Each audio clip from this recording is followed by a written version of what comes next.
You know, when we look at the historical dossier, old copies of White Dwarf magazine and the modern design retrospectives we've compiled for today's deep dive, there's this very clear expectation of what tabletop gaming looked like back in Oh, 1981. absolutely. It was an era of just pure, unadulterated brutality. Right.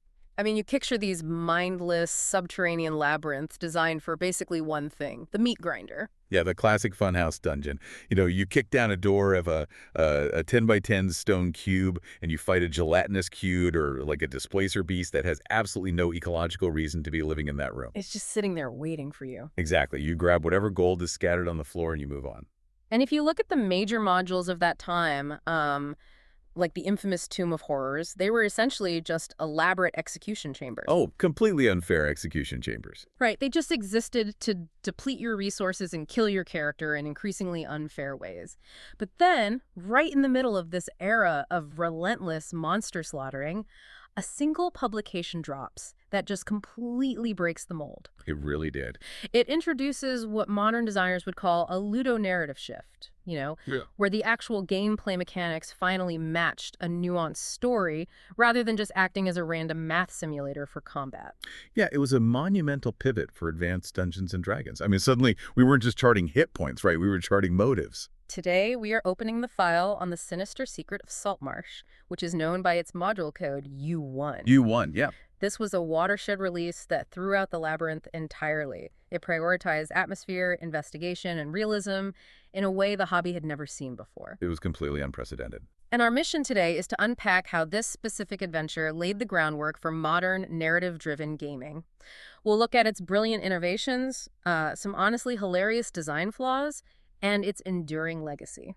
There are definitely a few funny flaws in there. Oh, for sure. But I mean, if you've ever run a modern 5e campaign where your players bypassed your final boss by forging a trade agreement, you really have U1 to thank for that. Okay, let's unpack this. So, to understand why this was such a shock to the system, we really have to look at the setting.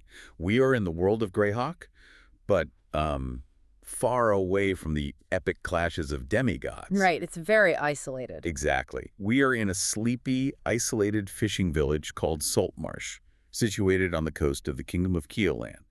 And the local town council hires the adventuring party, who are just starting out at first level, by the way, to investigate this dilapidated cliffside mansion overlooking the Azure Sea. It has the absolute perfect haunted house setup. I mean, 20 years ago, an aged alchemist of sinister repute lived there, and then he just, vanished without a trace. As they always do.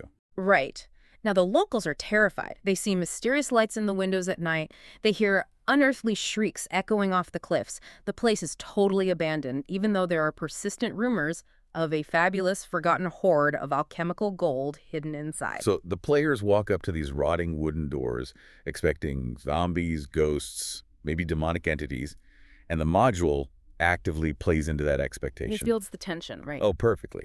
There are creepy atmospheric triggers built into the environment. There's decay everywhere. As you walk the halls, you hear disembodied voices screaming, "Get out!" But then we get the twist. And it is a legendary subversion of the genre. It's a fake haunting. It is. The ghostly phenomena, those screaming voices, they aren't undead spirits at all. Wait, they're not? Nope. They are just magic mouth spells. Basically simple auditory illusions programmed by a human illusionist named Sanbalay. Oh, wow. Yeah, he and a highly organized band of human smugglers are using theatrical trickery to terrify the superstitious locals. It provides them with an undisturbed front for their illicit coastal operations. But wait, I have to push back here. I mean, if I spend 3 hours rolling up a paladin who is sworn to smite cosmic evil, or like a cleric built to turn the undead, I'm gonna feel incredibly cheated if my epic supernatural foe turns out to be a tax-evading smuggler. Doesn't pulling a Scooby-Doo reveal just completely deflate the high fantasy premise? What's fascinating here is that this Scooby-Doo trope actually elevated the genre by rooting it in pulp fantasy traditions. Yeah. You aren't facing some cosmic existential evil that just exists to be evil in a vacuum. Right. You are facing human greed. The terror comes from deception and logistical organization. It really expanded a concept we call Gygaxian Naturalism. Oh, right, which is usually applied to monster ecology, right? Like the idea that if a manticore lives in a cave, the dungeon designer needs to figure out where it sleeps, where it goes to the bathroom, what it hunts to survive. Exactly. But Saltmarsh took that ecological philosophy and applied it to human criminality. These smugglers aren't just standing in their designated rooms waiting for the players to kick the door down and kill They're them. actually doing things. Yeah, they have shift schedules, they have supply lines, they have profit motives.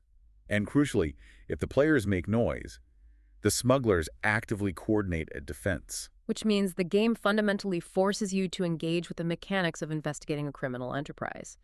But if AD&D First Edition is a system built almost entirely around combat, how do the rules handle a nuanced investigation? They do it by aggressively calculating the scarcity of violence. Don't forget, in First Edition, combat was incredibly lethal, and healing was really rare. Oh, brutal. So the designers deliberately pulled back. Look at the mansion's upper floors. There are 24 distinct areas described in the text. And out of those 24 rooms, there are only 6 instances of actual combat. That is an astonishing ratio for 1981. I mean, you could play for hours without rolling initiative. And that lack of combat creates what designers call negative space. When you enter a room, you aren't immediately attacked. You find mundane detritus, a collapsed floor, a benign clump of tiny red mushrooms. Just atmosphere. Right. You find scuff marks. The module actively rewards observation and logical deduction. The tension comes from the silence. But when that silence breaks, man, it is unforgiving. It's not just goblins swinging swords. There's a moment where you find a basement corpse infested with rot grubs. Ugh, the rot grubs. Yeah. And in First Edition, a rot grub doesn't just do a little bit of damage. If it touches your skin, it immediately burrows into your flesh and travels to your heart, killing you in a matter of minutes, unless you literally burn it out with fire. The game is basically penalizing you for lacking caution in your investigation. It really is. And that emphasis on caution and deduction culminates in the transition between the two halves of the adventure. The players eventually realize that to stop the smuggling ring, they need to board the smuggler's transport ship, the Sea Ghost, which anchors off the coast at night. But a frontal assault on an armed galleon by first-level characters is suicide. Total suicide. So to board without raising an alarm, they have to hijack the smuggler's own signaling system. And the mechanics of this sequence are brilliant. You have to find this visual code flashing a lantern from the cliffs in a specific sequence, right? Like long, short, short, short. Yep, that's the one. But it's not just knowing the sequence. The game introduces a rigorous time tracking mechanic. You have to repeat that exact signal once every 10 minutes for an hour to mimic the shore crew. It's mechanically identical to a modern video game stealth mission, where a guard's vision cone turns from yellow to red. In 1981, tracking real-world time in 10-minute increments to flash a lantern was basically the tabletop equivalent of a Splinter Cell stealth meter. That's such a good comparison. If you mess up the timing, the ship sails away or goes on high alert. It creates a beautifully dynamic branching outcome based entirely on the player's deductive success. But here's where it gets really interesting, because pulling off that lantern sequence is almost impossible because of an absolutely hilarious design flaw involving Room 14. Ah, yes. The crumbling bedroom. Hey. A legendary piece of accidental misdirection. It really is. So the vital clue for the lantern code, the physical scuff marks on the windowsill, and the undisturbed dust trail that proves someone has been signaling the ship is hidden in Room 14. Right. But let's talk about how box text works. When players enter a room, the dungeon master reads a pre-written paragraph aloud to describe the environment. The box text for Room 14 describes a thoroughly decayed room with a dangerously weak, collapsing floor that looks ready to plunge you into the cellar. It sounds like a death trap. It is designed to sound utterly terrifying. So naturally, cautious players, who the module has literally spent hours training to be cautious with rot grubs and stealth mechanics, take one look at this structurally unsound death trap, say, nope, close the door, and walk away. Yeah, they bypass the most important clue in the game because they're doing exactly what the game taught them to do. It's like a video game developer putting the key to the final boss behind a door labeled warning, instant death, and then being surprised when players decide to explore somewhere else. I mean, was this just bad design, or is there a deeper reason they built it this way? It's an artifact of who wrote it and the very specific design philosophy they were operating under at the time. You see, this module was fundamentally different from everything else TSR was putting out because it wasn't written in America. It was British. Oh, right. This was the inaugural full-length adventure for TSR's newly minted UK division. Exactly. Gary Gygax had hired a man named Don Turnbull to head the operation. Turnbull was a fascinating figure, a former math teacher, a pioneer of postal wargaming, and a founding contributor to White Dwarf magazine. A pretty impressive resume. Very. But crucially, he was the creator of the monster mark system. Yeah, I saw that in the dossiers, but what exactly is a monster mark? It is the mathematical formula Turnbull developed to objectively calculate the lethality of any given monster based on its hit dice, armor class, and special abilities. He was obsessed with game balance. Okay, so it was highly analytical. Very. Because Turnbull approached encounters mathematically, U1's scarcity of monsters wasn't an accident, it was a calculated choice. He knew that throwing constant enemies at first-level characters would mathematically guarantee a party wipe. So he forced them to use their brains rather than their swords. That mathematical rigor totally makes sense. And he and his co-author, Dave J. Brown, also wanted to offer a uniquely British tonal take on D&D. Yeah, it really did. While American modules in the world of Greyhawk were often these sun-drenched, high-magic, Robert E. Howard-style sword and sorcery romps, Turnbull and Brown were drawing on a totally different literary tradition. They were heavily influenced by authors like Lord Dunsany and Michael Moorcock. They aimed for a 13th century, fog-drenched, fishy-smelling, low-fancy atmosphere. It was grittier, it was far more mature. And you can really see that maturity in the environmental storytelling. Like, if you manage to defeat Sam Belay and search his private quarters, you don't just find a generic chest of evil gold. You find a comprehensive naval almanac charting the tides. You find a geopolitical treatise on the evil demigod Eus. And my absolute favorite detail, you find a fully illustrated volume of erotic poetry. It's such a great touch. It really proves this wasn't some cartoonish villain waiting to be vanquished. He had vices, he had interests, he was a real person operating in a tangible world. And that tangible world was visually reinforced by the physical production of the module itself. Graham Morris, the cartographer, created these iconic blue ink maps on the inner covers. But they weren't just pretty. They actually changed how the game was played. Because older modules just used flat, 2D graph paper mazes, right? Yes, older maps were essentially two-dimensional checkerboards. But Morris provided precise, multi-level architectural cross-sections and elevations. Oh, wow. It allowed dungeon masters to track line of sight on staircases and figure out exactly what a guard on the second floor could see through a window. It shifted the game from checkers to 3D chess, setting a massive new high bar for environmental realism. That profound disconnect between the flat graph paper of the past and the nuanced 3D architecture of the British authors is amazing. But that disconnect, unfortunately, extended all the way to the American corporate office, specifically the art department. Oh, the cover art by Dave DeLue. It might be the greatest blunder in tabletop history. It is the ultimate spoiler. I mean, the whole first half of the adventure, the entire foundation of the tension, relies on the players believing they are investigating a supernatural ghost story. Yeah. And what is painted on the front cover of the module, a beautifully rendered scene depicting armed, very human smugglers moving crates with lanterns. It literally ruins the Scooby-Doo twist for anyone who simply looks at the book before the dungeon master hides it behind their screen. The American art department clearly had no idea what the British designers were doing, and that lack of communication is also why it's called U1. Oh, right. Canonically, the module code U stands for underwater.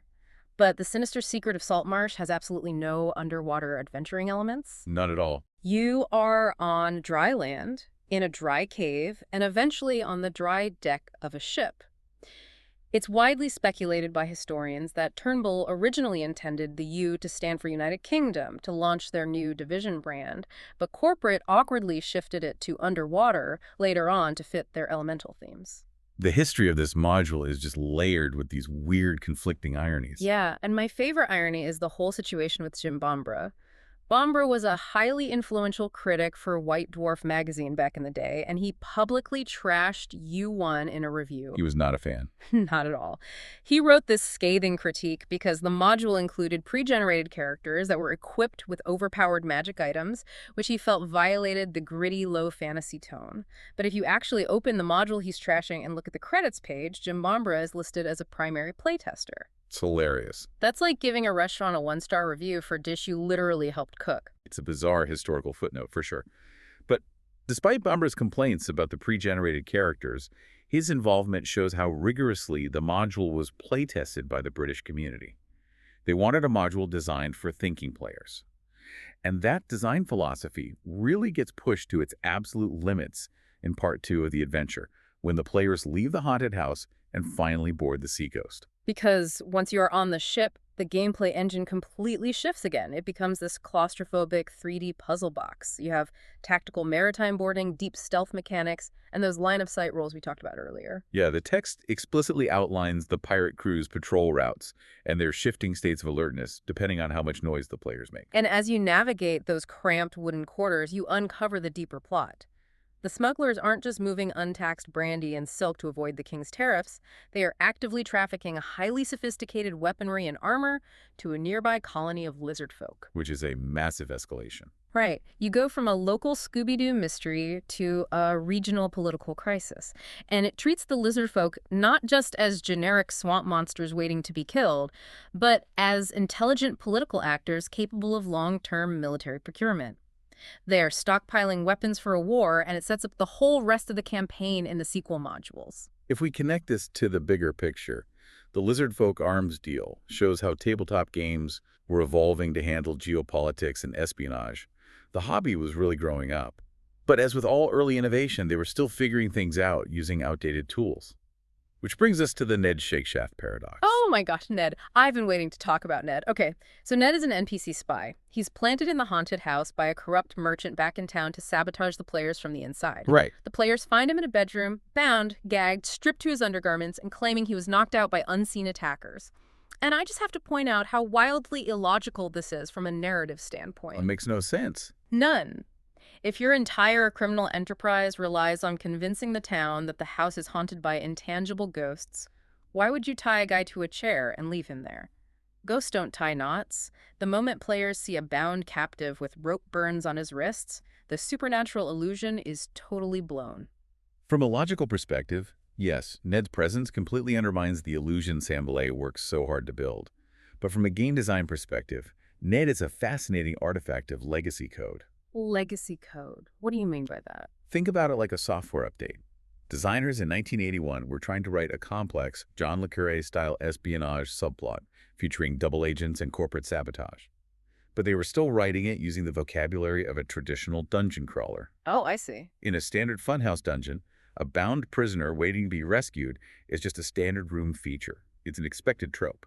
They didn't quite have the narrative mechanics yet to make his cover story logically airtight within an investigative framework. Right. So you get this weird clash where the high-concept spy plot collides with the old-school dungeon trope of the tied-up captive. It's the messy middle of innovation. You can see the gears turning, even when they jam. And those jammed gears perfectly transition us to the enduring legacy of U1 and the fierce debates it still sparks today among RPG historians. Because while we can laugh at Ned, this module really did change everything. They absolutely did. By linking the weapon shipment clues on the Sea Ghost to the diplomatic missions in the sequel module, Danger at Dunwater, U1 paved the way for what we now call adventure paths. Yeah. The idea of interconnected, multi-tiered campaign stories spanning months of real-world play is the dominant format for modern D&D today. But not everyone thinks its legacy is entirely positive, right? There's a very vocal debate around the Scooby-Doo dilemma we touched on earlier. There are modern RPG essayists like the influential writer known as Delta, who argue that U1 taught an entire generation of players a highly dangerous metagame lesson. Delta's essay is a brilliant critique. He argues that by giving players a fake haunting at level 1, it makes them overly cynical. It trains the players to assume that all supernatural warnings are just mundane traps orchestrated by humans.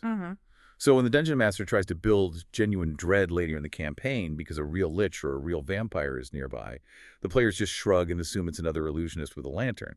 It ruins the actual horror of the undead. It's totally the tabletop equivalent of The Boy Who Cried Wolf. But there's another major design debate U1 sparked, isn't there? The old-school Renaissance meme that combat is a failure state. Yes. The OSR movement loves to analyze early D&D, and U1 is ground zero for this philosophy. In a game as brutally lethal as 1st edition AD&D, where a single dagger does 100 d4 damage, and you might only have 4 hit points total, rolling the dice for combat means your strategic planning has failed. So, what does this all mean? Is this adventure actually designed to be a brilliant, non-violent puzzle where combat is meant to be avoided? Or did Turnbull's Monster Mutt calculations just accidentally create a situation where if you fight, you die, so you are essentially forced to be sneaky? That's the big debate. Because if you fail a stealth check on that ship and trigger an ambush by Sambalay and his mercenaries, a first-level party is going to be instantly wiped out. This raises an important question about intent versus mechanics. Did the authors want a pacifist run, or did they just want to make the combat so terrifying that survival felt earned? Yeah, it's hard to know for sure. Regardless of whether the stealth focus was an intentional narrative choice or a mathematical byproduct of the Monster Mark system, U1 proved conclusively that the D&D rule set could support nuanced investigative mysteries. It showed that you could build a compelling campaign where the true monsters aren't dragons or demons, but just men operating in the shadows. It really was a monumental turning point for the medium. We've gone on quite the journey today. We started with the expectation of a meat grinder labyrinth, only to uncover a fake ghost story masking a mundane smuggling ring. We covered a lot of ground. We explored the calculated introduction of negative space, unpacked the splinter cell lantern mechanics, laughed at the ultimate spoiler cover art and the knot-tying ghosts, and watched a local mystery escalate into a massive geopolitical plot involving lizardfolk arms dealers. The Sinister Secret of Saltmarsh proved that tabletop games could be complex, living worlds. It was a masterclass in atmospheric storytelling, mathematical and counterbalance, and environmental realism that the industry is still pulling from today. And to you listening, the next time you are playing a massive RPG video game or rolling dice at your own table, and you are enjoying a living, breathing world, a world with NPC sleep schedules, political factions, line-of-sight mechanics, and mysteries you actually have to deduce rather than just enemies you have to crush, know that you are benefiting from the ludonarrative paradigm shift sparked by U1. The modern hobby basically grew up in that haunted house. It absolutely did. But before we wrap up this deep dive, I want to leave you with a final provocative thought to mull over.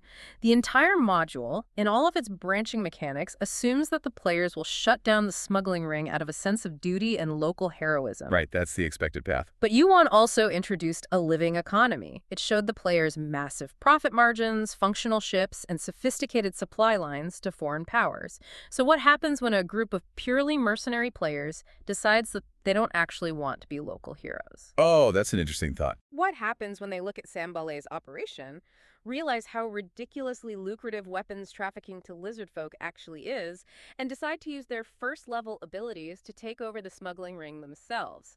Because when you tear down the walls of the mindless labyrinth and let the players loose in a realistic world driven by profit, logistics, and politics, well, you might just find that the most sinister secret in Saltmarsh is the players themselves.